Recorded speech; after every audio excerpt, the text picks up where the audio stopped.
Hi everyone. So I wanted to hop on today, and apparently Shadow wants to say hi. Hi, come say hi. To talk a little bit about our thoughts. Reason being, we don't really know too much about our thoughts. For someone who has studied their thoughts over the last 7 years, I have some things that I would like to tell you about how powerful our minds are and how powerful our thoughts are. So it really baffles my mind, first of all, that this isn't common knowledge and that they don't teach us this in schools when we're children, because our lives and this whole world could be a lot different if this is something that they taught us from a very young age. Instead, it's something that they try to hide from us. I don't even know if anyone knows this, if anyone has done this. Who knows?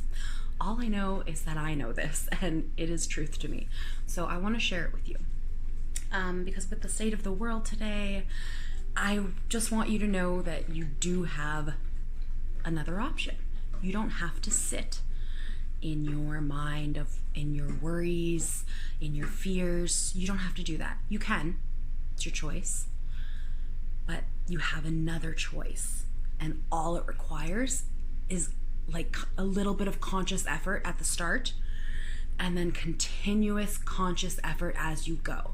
And I'm just going to tell you some key tips from what I've learned on my journey. I first want to start off by saying I'm a very sensitive person.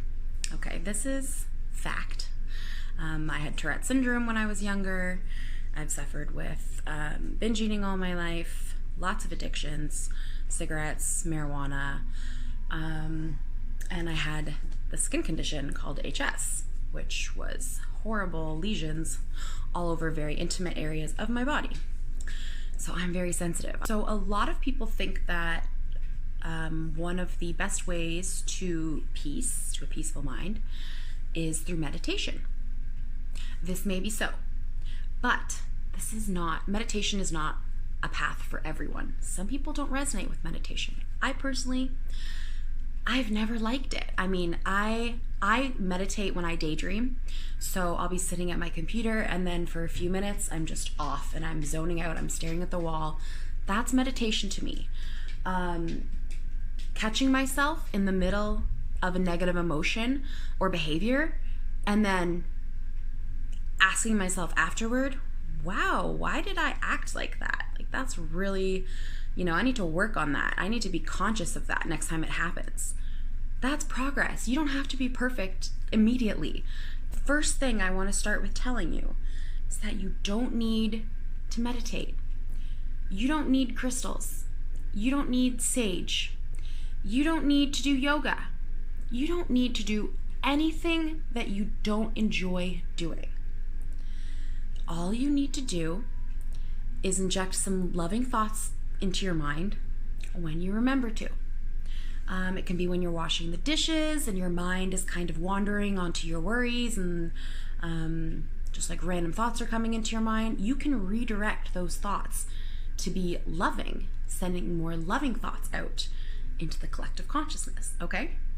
Now, the tricky part comes when you're in the middle of a negative emotion or feeling or thought, and before you get lost in that spiral, because that's what happens is you spiral. You get the thought, you dwell on it, you start to think and attract more thoughts like it. Then they're like taking over your mind. They can drive you crazy.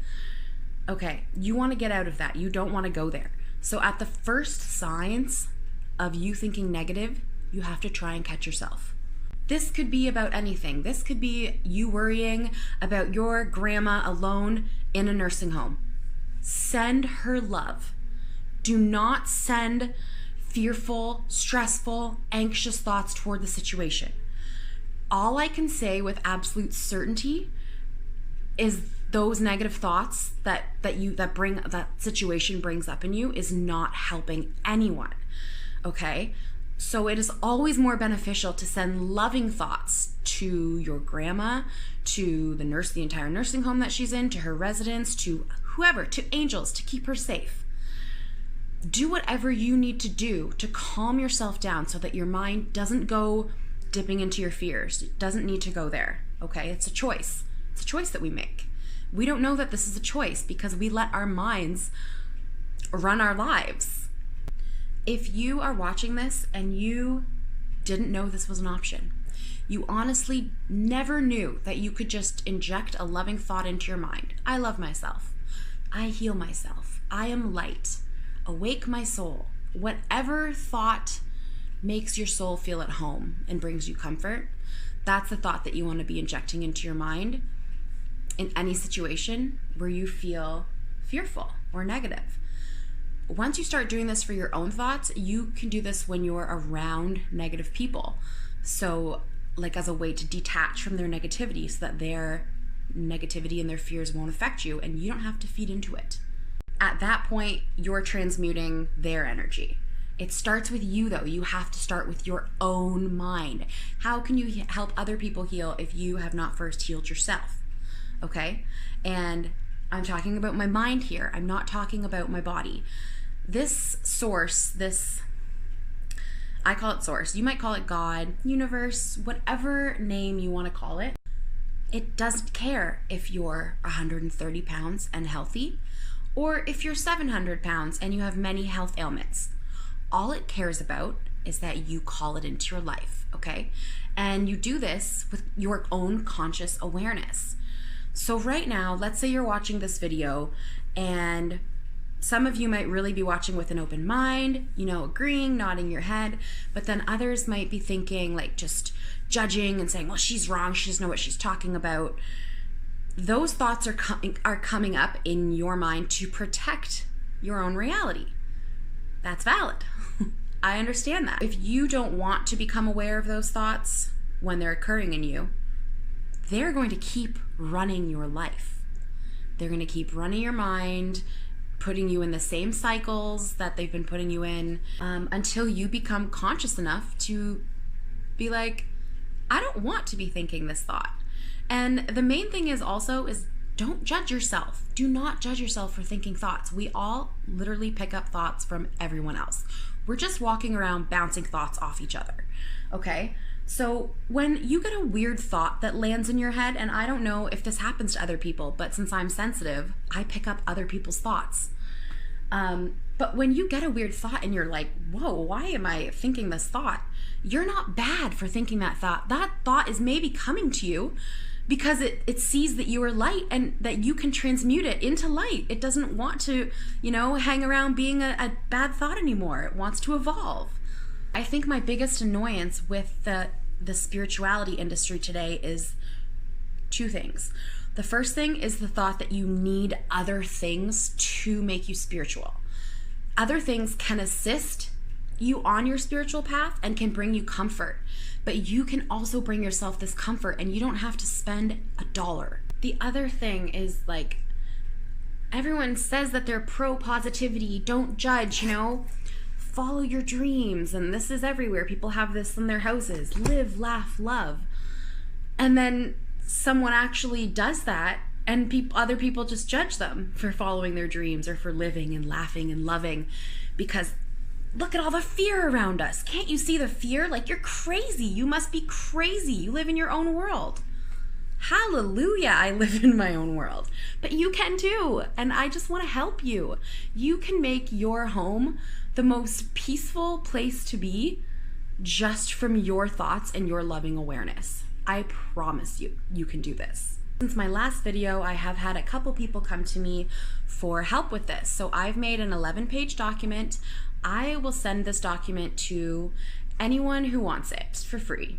It's very easy. Pick an affirmation, inject the affirmation anytime you remember to. So I've kind of wrote up more instruction and whatnot. And if you want this document, let me know. I would be so happy to send it to you. Even if you just are curious and you don't even want to do the actual 2-week program that I put in there, fine. I'll just send it to you and you can read it over and ponder it, and those seeds can be planted in your mind. You will eventually get to a point where more loving thoughts will come to you naturally, and you won't have to consciously inject them. Like, as soon as you feel a negative feeling, right away your awareness will kick in. this will literally start happening to you. So after the neutral point, you will reach a point where you know how powerful your mind is, because you have literally transmuted through all your negative thoughts. And we do this in layers. This isn't going to happen overnight. We heal in layers. That's all I can really say about that. But what are you doing?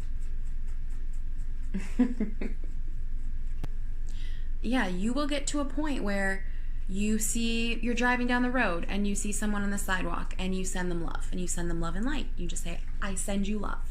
You can say it out loud, you can say it in your mind. You will hear emergency sirens blaring through the streets, and instead of getting all fearful and scared, you will send your love, because you know how powerful your thoughts are. And wouldn't you rather now send a loving vibration than a negative one? I would. So that's basic gist of it. I don't want to make a super long video because then people won't watch it. So if you're interested, let me know. If you want some help with this, even just a little guidance, even if you're just curious and you want to read my document that I made up and ponder it, that's totally fine. It's your life. I'm just saying, take back control over it. Okay, bye guys. Love and light.